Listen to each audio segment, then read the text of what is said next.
नमस्कार दोस्तों, स्वागत है आपका अपने चैनल गुरुकुल में।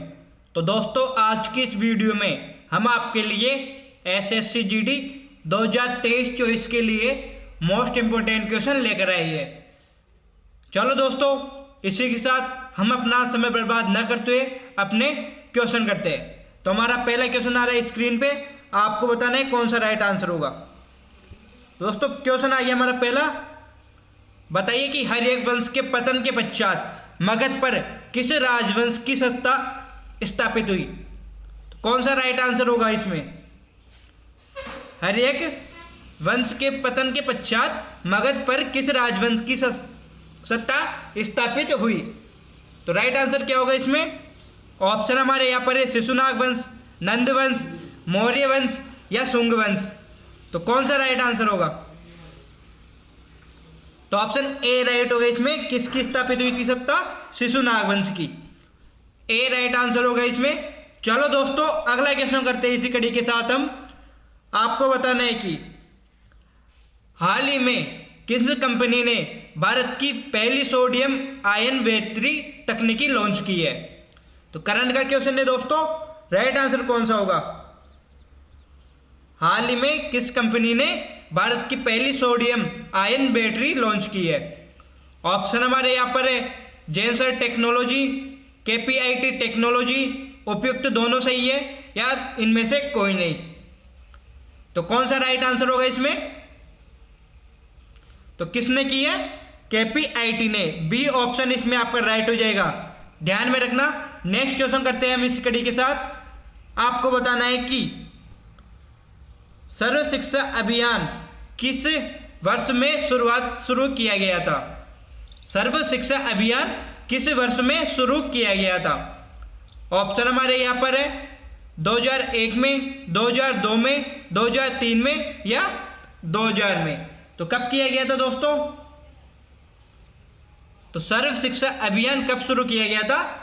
तो कब? 2001 में किया गया था। ए राइट आंसर होगा इसमें आपका, ध्यान में रखना। चलो बच्चों, इसी के साथ नेक्स्ट क्वेश्चन करते हैं हम। आपको अगले क्वेश्चन का उत्तर देना है। बताना है कि आपके अष्टध्यायी के लेखक कौन है। अष्टध्यायी पुस्तक है दोस्तों, उसके लेखक कौन है? ऑप्शन हमारे यहाँ पर है नागार्जुन, बाणभट्ट, भरत मुनि या पाणिनि। तो कौन सा राइट आंसर होगा? तो अष्टध्यायी के लेखक कौन है? महर्षि पाणिनि। ऑप्शन डी राइट होगा इसमें आपका, ध्यान में रखना। अगला क्वेश्चन करते हैं हम। आपको अगले क्वेश्चन का उत्तर देना है। क्वेश्चन हमारा यहां पर है दिल्ली सल्तनत का प्रथम शासक कौन था? दिल्ली सल्तनत का प्रथम शासक कौन था बच्चों? तो हमारा यहां पर राइट आंसर कौन सा होगा इसमें? ऑप्शन हमारे यहां पर है रजिया सुल्तान, गयासुद्दीन तुगलक, कुतुबुद्दीन ऐबक या इल्तुतमिश। तो दिल्ली सल्तनत का पहला शासक कौन था? तो कौन था? कुतुबुद्दीन ऐबक। ऑप्शन कौन सा राइट होगा? सी राइट होगा इसमें आपका, ध्यान में रखना। अगला क्वेश्चन करते हैं हम। आपको नेक्स्ट क्वेश्चन का उत्तर देना है। आपको बताना है कि निम्न में से किसने वर्ष 1503 में भारत में पहला यूरोपियन किला बनवाया? तो कौन सा राइट आंसर होगा इसमें? ऑप्शन यहां पर है फ्रांसीसी, पुर्तगाली, अंग्रेज या डच। तो चारों में से राइट आंसर कौन सा होगा? पहला यूरोपियन किला किसने बनवाया? तो ऑप्शन कौन सा राइट होगा? बी राइट होगा इसमें, पुर्तगालियों ने बनवाया था पहला यूरोपियन किला भारत में। चलो दोस्तों, अगला क्वेश्चन करते हैं हम। आपको नेक्स्ट क्वेश्चन का उत्तर देना है। तो हमारा अगला क्वेश्चन आ गया स्क्रीन पे। आपको बताना है कि वह प्रथम महिला कौन थी जिसने 7 प्रमुख सागर तैरकर पार किए? तो कौन सा राइट आंसर होगा इसमें? वह प्रथम महिला कौन थी जिसने 7 प्रमुख सागर तैरकर पार किए? ऑप्शन हमारे यहां पर है चांदनी, बुला चौधरी, मृदुला राजीव, प्रिया शानभागा। तो कौन सा राइट आंसर होगा? तो कौन थी वो महिला? वो थी दोस्तों बुला चौधरी। बी राइट आंसर होगा इसमें आपका। अगला क्वेश्चन करते हैं इसी कड़ी के साथ हम। आपको नेक्स्ट क्वेश्चन का उत्तर देना है। तो बताइए कि भारतीय राष्ट्रीय कांग्रेस की पहली बैठक कब और कहाँ पर हुई थी? भारतीय राष्ट्रीय कांग्रेस की पहली बैठक कब और कहाँ पर हुई थी? ऑप्शन हमारे यहाँ पर है 1885 में बॉम्बे में, 1884 कलकत्ता में, 1885 अहमदाबाद में, 1885 सातारा में। कौन सा राइट आंसर होगा इसमें आपका? तो भारतीय राष्ट्रीय कांग्रेस की पहली बैठक कब हुई थी, कहाँ पर हुई थी? तो वो हुई थी दोस्तों 1885 बॉम्बे में। ए राइट आंसर होगा इसमें आपका, ध्यान में रखना, 1885 बॉम्बे में हुई थी। नेक्स्ट क्वेश्चन करते हैं हम। आपको बताना है कि भारतीय प्रतीक पर उत्कीर्ण सत्यमेव जयते लिया गया है। कौन सा राइट आंसर होगा इसमें? भारतीय प्रतीक पर उत्कीर्ण सत्यमेव जयते लिया गया है। कहाँ से लिया गया है दोस्तों? ऑप्शन हमारे यहाँ पर है मुंडकोपनिषद से, आनंद मठ से, अशोक स्तंभ से, या इनमें से कोई नहीं। तो कौन सा राइट आंसर होगा? तो भारतीय प्रतीक क्या है पहला हमारा? तो भारतीय प्रतीक है हमारा अशोक स्तंभ, अशोक चिन्ह दोस्तों। अशोक चिन्ह हमारा राष्ट्रीय प्रतीक है और इस पे उत्कीर्ण सत्यमेव जयते कहाँ से लिए गए हैं? मुंडको उपनिषद से। ए राइट आंसर होगा इसमें आपका। चलो बच्चों अगला क्वेश्चन करते हैं हम। आपको नेक्स्ट क्वेश्चन का उत्तर देना है। बताइए कि संविधान केंद्र सरकार की समस्त कार्यकारिणी शक्तियां किसे प्रदान करता है? संविधान केंद्र सरकार की समस्त कार्यकारिणी शक्तियां किसे प्रदान करता है? ये क्वेश्चन है हमारा। ऑप्शन हमारे यहाँ पर है प्रधानमंत्री को, राष्ट्रपति को, मंत्रिपरिषद को, या उपयुक्त सभी को। तो किसे प्रदान करता है दोस्तों? तो संविधान किसे प्रदान करता है सभी कार्यकारिणी शक्ति? तो वो करता है राष्ट्रपति को। बी राइट आंसर होगा इसमें आपका, ध्यान में रखना। अगला क्वेश्चन करते हैं हम। आपको बताना है कि भारतीय ऊर्जा पर आधारित मणिकरण विद्युत संयंत्र किस राज्य में अवस्थित है? तो बताओ मणिकरण विद्युत संयंत्र किस राज्य में है? ऑप्शन हमारे यहाँ पर है अरुणाचल प्रदेश, जम्मू और कश्मीर, हिमाचल प्रदेश और उत्तराखंड। तो चारों में से राइट आंसर कौन सा होगा? तो इसमें आपका राइट आंसर कौन सा होगा? हिमाचल प्रदेश। सी राइट आंसर होगा इसमें, ध्यान में रखना। नेक्स्ट क्वेश्चन करते हैं इसी कड़ी के साथ। अगला क्वेश्चन करने से पहले दोस्तों अगर आप हमारे चैनल पर नए हो तो चैनल को सब्सक्राइब कर लेना। अगर वीडियो अच्छी लगी है तो वीडियो को लाइक कर देना और अपने दोस्तों के पास भी शेयर कर देना।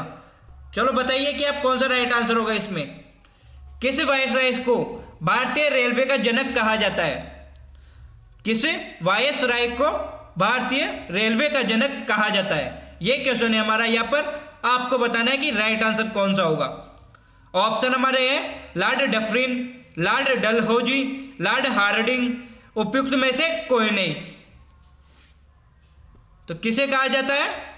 तो लॉर्ड डलहौजी को भारतीय रेलवे का जनक कहा जाता है। ऑप्शन बी राइट होगा इसमें आपका। इसी कड़ी के साथ हम आपके लिए नेक्स्ट क्वेश्चन लेकर आए हैं। यहाँ पर बताना है कि अंतर्राष्ट्रीय प्रवासी दिवस प्रतिवर्ष कब मनाया जाता है? अंतर्राष्ट्रीय प्रवासी दिवस प्रतिवर्ष कब मनाया जाता है? ऑप्शन हमारे यहाँ पर है 15 दिसंबर, 18 दिसंबर, 21 दिसंबर और 20 दिसंबर। तो कौन सा राइट आंसर होगा? तो कब मनाया जाता है बच्चों? तो बी राइट होगा, 18 दिसंबर को अंतर्राष्ट्रीय प्रवासी दिवस मनाया जाता है। अगला क्वेश्चन करते हैं बच्चों हम। आपको बताना है कि हेमेटाइट और मैग्नेटाइट किसकी किस्में है? हेमेटाइट और मैग्नेटाइट किसकी किस्में है? ऑप्शन हमारे यहाँ पर है लोहे अयस्क की, तांबा अयस्क की, मैग्नीज अयस्क की, जिंक अयस्क की। तो कौन सा राइट आंसर होगा इसमें? तो हेमेटाइट और मैग्नेटाइट किसकी है? लोहे अयस्क की किस्में है, ध्यान में रखना। ए राइट आंसर होगा इसमें। अगला क्वेश्चन करते हैं हम। आपको बताना है कि मौलिक कर्तव्यों को लिया गया है। तो कौन से देश से मौलिक कर्तव्यों को लिया गया है बच्चों? ऑप्शन हमारे यहाँ पर है रूस के संविधान से, अमेरिका के संविधान से, फ्रांस के संविधान से या जापान से? तो मौलिक कर्तव्यों को कहां से लिया गया है? तो ऑप्शन ए राइट होगा इसमें आपका, रूस के संविधान से लिया गया है मौलिक कर्तव्यों को। ए राइट आंसर हो जाएगा इसमें आपका। अगला क्वेश्चन करते हैं इसी कड़ी के साथ हम। आपको बताना है कि क्वेश्चन थोड़ा बड़ा है दोस्तों, मैं इसे छोटा कर देता हूं। आपको बताना है कि निम्नलिखित में से कौन सा एक भारत के सर्वोच्च न्यायालय की अपीलीय अधिकार क्षेत्र से संबंधित है? क्वेश्चन को ध्यान से पढ़ना फिर उत्तर देना कि निम्नलिखित में से कौन सा एक भारत के सर्वोच्च न्यायालय के अपील अधिकार से संबंधित है? ऑप्शन हमारे यहाँ पर है सिविल, आपराधिक व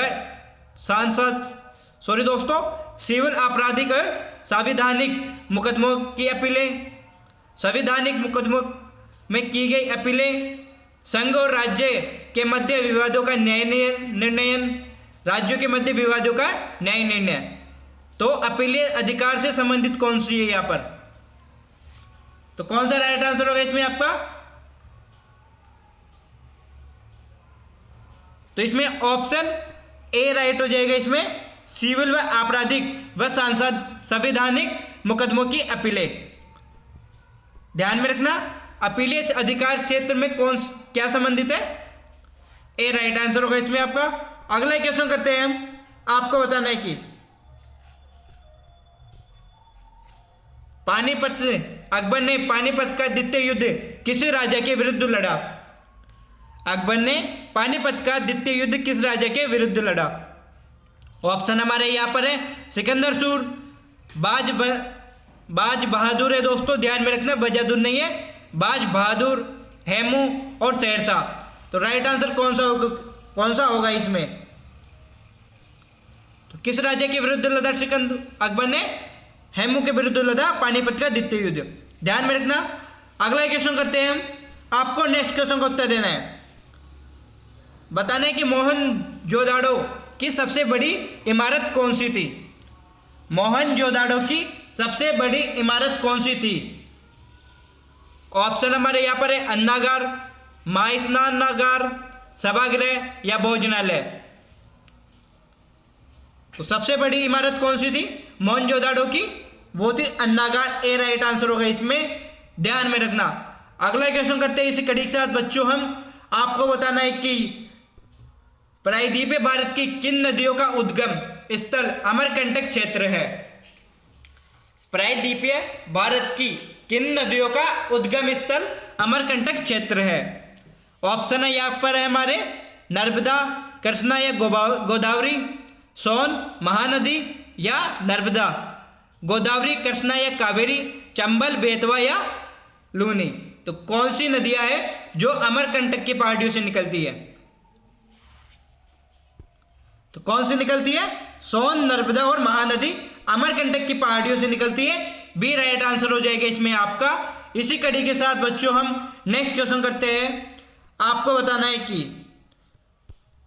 42वें संविधान संशोधन द्वारा राज्य के नीति निर्देशक सिद्धांतों की सूची में कितने सिद्धांत जोड़े गए? तो कौन सा राइट आंसर होगा इसमें? जो 42वां संविधान संशोधन हुआ था बच्चों, उसमें राज्य की नीति निर्देशक सिद्धांतों की सूची में कितने सिद्धांत जोड़े गए थे? 2, 3, 4 या कोई नहीं? तो कितने जोड़े गए थे सिद्धांत? 4 सिद्धांत जोड़े गए थे। सी राइट आंसर हो जाएगा इसमें आपका। इसी कड़ी के साथ दोस्तों नेक्स्ट क्वेश्चन करते हैं हम। आपको बताना है कि रक्त का पीएच क्या है? बताओ कौन सा राइट आंसर होगा? रक्त का पीएच क्या है? खनिज है, प्रोटीन है, वसा है या ग्लूकोज है? तो रक्त का पीएच क्या है? तो एक प्रोटीन है दोस्तों। बी राइट आंसर होगा इसमें, ध्यान में रखना। अगला क्वेश्चन करते हैं हम। नेक्स्ट क्वेश्चन का उत्तर देना है आपको। बताना है कि रुधिर के जमने में किस खनिज की आवश्यकता होती है? रुधिर के जमने के लिए किस खनिज की आवश्यकता होती है? ऑक्सीजन की, कैल्शियम की, मैग्नीशियम की या नाइट्रोजन की? तो कौन सा राइट आंसर होगा? तो रुधिर के जमने के लिए कौन सा खनिज की आवश्यकता होती है? कैल्शियम की आवश्यकता होती है, बी राइट आंसर हो जाएगा इसमें आपका, ध्यान में रखना। अगला क्वेश्चन करते हैं इसी कड़ी के साथ हम। आपको बताना है कि सुनहर जोड़ती है, सुनहर जोड़ती है तो किन्हें जोड़ती है? तुरीन और ओटारिया को, बंगाल और त्रिपुरा को, सुपीरियर और बंगाल की खाड़ी को, सुपीरियर और हयूरन को। तो किसे जोड़ती है सुनहर? तो ऑप्शन कौन सा राइट होगा इसमें आपका? डी राइट हो जाएगा, सुपीरियर और हयूरन को जोड़ती है सुनहर, ध्यान में रखना। अगला क्वेश्चन करते हैं इसी कड़ी के साथ हम। आपको बताना है कि भारत का पहला राजमार्ग किस नदी पर बनाया गया? भारत का पहला राष्ट्रीय जल मार्ग किस नदी पर बनाया गया? यह क्वेश्चन है हमारा। ऑप्शन हमारे यहाँ पर है गंगा और हुगली नदी पर, गोदावरी नदी पर, ब्रह्मपुत्र नदी पर या यमुना नदी पर।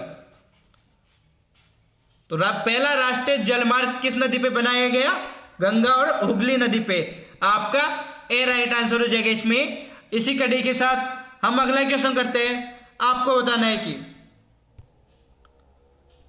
निम्नलिखित औद्योगिक नगरों में से कौन सा छोटा नागपुर पहाड़ पर स्थित है? यह क्वेश्चन पहले भी आ चुका है, अब दोबारा यह क्वेश्चन रिपीट हो गया है। तो बताइए कौन सा राइट आंसर होगा? तो कौन सा छोटा नागपुर पहाड़ पर है? रांची छोटा नागपुर पहाड़ पर है, बी राइट आंसर होगा इसमें आपका। अगला क्वेश्चन करते हैं इसी कड़ी के साथ। बताइए कि सेलम इस्पात कारखाना किस राज्य में स्थित है? सेलम इस्पात कारखाना किस राज्य में स्थित है? ऑप्शन हमारे यहाँ पर है तमिलनाडु, पश्चिम बंगाल, उड़ीसा या कर्नाटक। तो सेलम इस्पात कारखाना किस राज्य में है? तो वो दोस्तों है तमिलनाडु में, ए राइट आंसर होगा इसमें आपका, ध्यान में रखना कहां पर है? तमिलनाडु में। अगला क्वेश्चन करते हैं हम। आपको बताना है कि संसद की प्रत्येक सामान्य बैठक का आरंभ होती है, संसद की प्रत्येक सामान्य बैठक कब आरंभ होती है? यह क्वेश्चन है। ऑप्शन हमारे यहाँ पर है प्रश्नकाल से, शून्यकाल से, आधे घंटे की चर्चा से या इनमें से कोई नहीं। तो कौन सा राइट आंसर होगा इसमें? तो कब होती है प्रत्येक बैठक आरंभ? प्रश्नकाल से आरंभ होती है, ए राइट आंसर होगा इसमें आपका। इसी कड़ी के साथ हम अपना नेक्स्ट क्वेश्चन करते हैं। अगला क्वेश्चन करने से पहले दोस्तों, अगर आप हमारे चैनल पर नए हो तो चैनल को सब्सक्राइब कर लेना, अगर वीडियो अच्छी लगी है तो वीडियो को लाइक कर देना। ऑप्शन हमारे उस द्वीप का क्या नाम है जो भारत और श्रीलंका के बीच स्थित है? उस द्वीप का क्या नाम है जो भारत और श्रीलंका के बीच स्थित है? ऑप्शन हमारे यहाँ पर है माजुली द्वीप, चेराव, मुनरो, कच्चा थीबू। तो राइट आंसर कौन सा होगा? तो भारत और श्रीलंका के बीच कौन सा द्वीप है? कच्चा थीबू द्वीप है, डी राइट आंसर होगा इसमें आपका। अगला क्वेश्चन करते हैं। आपको बताना है कि बताइए कि चूहों को मारने के लिए निम्नलिखित में से किस रसायन का उपयोग किया जाता है? चूहों को मारने के लिए निम्नलिखित में से किस रसायन का उपयोग किया जाता है? यह क्वेश्चन है हमारा। राइट आंसर क्या होगा इसका? तो ऑप्शन हमारे यहां पर है magnesium sulphate, calcium carbonate, zinc phosphide, potassium sulphate. तो चूहों को मारने के लिए किसका प्रयोग किया जाता है? तो इसमें आपका सी राइट आंसर होगा, जिंक फास्फाइड का प्रयोग किया जाता है चूहों को मारने के लिए। इसी कड़ी के साथ दोस्तों अगला क्वेश्चन करते हैं। आपको बताना है कि एलपीजी का मुख्य घटक है, एलपीजी का मुख्य घटक क्या है? ऑप्शन हमारे यहां पर है मीथेन, ब्यूटेन, एथेन या प्रोपेन। एलपीजी का मुख्य घटक क्या है दोस्तों, ये बताना है। तो क्या है दोस्तों? ब्यूटेन है एलपीजी का मुख्य घटक, बी राइट आंसर होगा इसमें आपका। इसी कड़ी के साथ नेक्स्ट क्वेश्चन करते हैं। आपको बताना है कि भिलाई स्टील संयंत्र एक उपक्रम है, भिलाई स्टील संयंत्र एक उपक्रम है, कौन सा राइट आंसर होगा इसमें? सार्वजनिक, निजी, सहकारी या सार्वजनिक या निजी संयुक्त? कौन सा राइट आंसर होगा इसमें? तो भिलाई स्टील संयंत्र एक सार्वजनिक उपक्रम है, ध्यान में रखना, ए राइट आंसर होगा इसमें। इसी कड़ी के साथ नेक्स्ट क्वेश्चन करते हैं हम। आपको बताना है कि सॉरी दोस्तों, अब हमारा क्वेश्चन आ गया अगला। बताना है कि आपको लखनऊ से 1857 के विद्रोह का नेता कौन था। लखनऊ से 1857 के विद्रोह का नेता कौन था। ऑप्शन हमारे यहाँ पर है तात्या टोपे, रानी लक्ष्मीबाई, नाना साहेब, बेगम हसरत महल। तो कौन सा राइट आंसर होगा इसमें? तो कौन था दोस्तों? वो था बेगम हसरत महल। लखनऊ से 1857 के विद्रोह का नेतृत्व या नेता थी। अगला क्वेश्चन करते हैं। आपको बताना है कि विश्व का सबसे बड़ा पठार कौन सा है। विश्व का सबसे बड़ा पठार कौन सा है? ऑप्शन हमारे यहां पर है मैक्सिको का पठार, तिब्बत का पठार, अरब का पठार या दक्कन का पठार। तो विश्व का सबसे बड़ा पठार कौन सा है, ये क्वेश्चन है हमारा। राइट आंसर बताइए आप। तो कौन सा है? तिब्बत का पठार है विश्व का सबसे बड़ा पठार। इसमें भी राइट आंसर होगा इसमें आपका। अगला क्वेश्चन करते हैं इसी कड़ी के साथ। बताइए कि संगम साहित्य के संरक्षक कौन थे। संगम साहित्य के संरक्षक कौन थे? ऑप्शन हमारे यहां पर है सोलंकी, चंदेल, पांड्य या नायक। तो बताइए कौन सा राइट होगा। तो संगम साहित्य के संरक्षक कौन थे? पांड्य थे। सी राइट आंसर होगा इसमें आपका। इसी कड़ी के साथ नेक्स्ट क्वेश्चन करते हैं। आपको बताना है गांधी इरविन पैक्ट किससे संबंधित है। गांधी इरविन पैक्ट किससे संबंधित है? रॉलेट एक्ट से, असहयोग आंदोलन से, सविनय अवज्ञा आंदोलन से, भारत छोड़ो आंदोलन से। तो किससे संबंधित है दोस्तों? सविनय अवज्ञा आंदोलन से संबंधित है गांधी इरविन एक्ट। ध्यान में रखना। अगला क्वेश्चन करते हैं इसी कड़ी के साथ। आपको बताना है कि गांधी जी को सर्वप्रथम राष्ट्रपिता कहने वाले व्यक्ति कौन थे। गांधी जी को सर्वप्रथम राष्ट्रपिता कहने वाले व्यक्ति कौन थे? ऑप्शन हमारे यहां पर है पंडित जवाहरलाल नेहरू, विनोबा भावे, सुभाष चंद्र बोस, सरदार वल्लभ भाई पटेल। तो सर्वप्रथम राष्ट्रपिता किसने कहा था? सुभाष चंद्र बोस ने कहा था। सी राइट आंसर होगा इसमें आपका। इसी कड़ी के साथ नेक्स्ट क्वेश्चन करते हैं। आपको बताना है कि भारत के राष्ट्रीय ध्वज में बने चक्र में तीलियों की संख्या कितनी है। भारत के राष्ट्रीय ध्वज में बने चक्र में तीलियों की संख्या कितनी है? तो हम सभी जानते हैं कितनी तीलियां है, 24 तीलियां है। अगला क्वेश्चन करते हैं इसी कड़ी के साथ हम। आपको बताना है कि इंटरनेट द्वारा ऑनलाइन सीखना क्या कहलाता है। इंटरनेट द्वारा ऑनलाइन सीखना क्या कहलाता है? ई टीचिंग, चैटिंग, ई प्लानिंग या कोइनिंग। तो ऑनलाइन सीखना क्या कहलाता है दोस्तों? तो ई प्लानिंग कहा जाता है उसे। ध्यान में रखना। सी राइट आंसर होगा इसमें आपका। अगला क्वेश्चन करते हैं हम। आपको बताना है कि सेरिकल्चर का संबंध किससे है। सेरिकल्चर का संबंध किससे है? ऑप्शन हमारे यहां पर है लाख से, रेशम कीट से, मधुमक्खी से या मछली से। तो सेरिकल्चर का संबंध किससे है? तो ऑप्शन बी बिल्कुल राइट होगा, रेशम कीट से सेरिकल्चर का संबंध। चलो दोस्तों, इसी के साथ आज का हमारा ये सेशन यहीं पर समाप्त होता है। तो आशा करूंगा आप सभी को हमारे वीडियो अच्छा लगा होगा। अगर वीडियो अच्छी लगी है तो वीडियो को लाइक कर देना, और अभी तक आपने हमारे चैनल को सब्सक्राइब नहीं किया तो सब्सक्राइब भी कर लेना और बेल आइकन को भी क्लिक कर देना। दोस्तों, आपको हमारे चैनल पर बनके के टारगेट को हिट करवाना है। ध्यान में रखना, आपको आप सभी को मिलके बनके के टारगेट को हिट करवाना है। चलो दोस्तों, इसी के साथ जय हिंद, जय भारत, जय श्री राम।